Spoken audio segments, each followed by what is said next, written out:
So awesome to be a part of something called Kingdom Collective. And basically, it's something where multiple churches from around different places in the island that reach different demographics. And we're bringing in speakers from all over the world to be able to share what God is doing. And they were really big on us committing. He went so far as to say this one command. Kingdom Collective is like a laboratory for learning how to do church now as times have changed. So it's a place where we can collaborate, share best practices. It's a place where we can develop relationships with one another so that we can school from one another what's working for you, what's not, so that we're not isolated as individual churches, but together we're the capital C church, learning and growing together in this new norm. A bunch of churches have come together in this disruptive environment, and our focus is really around healthy leadership and really kingdom collaborations. You know, sowing in their time, their talent, and their treasure, really to raise the tide for all the churches in Hawaii.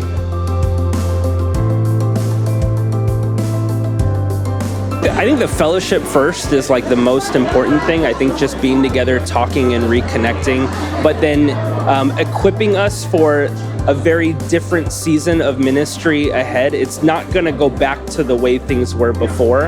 And so it's not something, I just don't think one church is going to solve it. It's going to take every single one of us working together.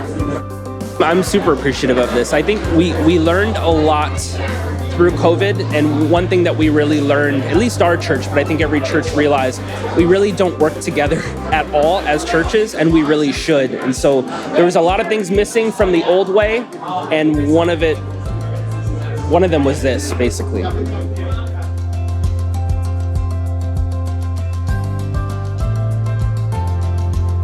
So the great thing about ministry is not just content anymore, because content is important, but it's everywhere. But it's the relational connection and the mutual do together. Questions are really important because you can't ask questions to a podcast, right? Or to something you watch on YouTube. Although it's great content, it's also interacting with the person who's sharing the ideas and asking things that go beyond theory into practicalities.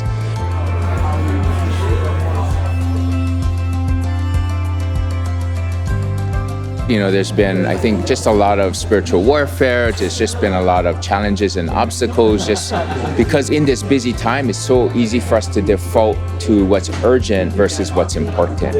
And so just this happening, I feel, is such a victory for what God is doing in our community. So I'm excited to see what God does in this next season.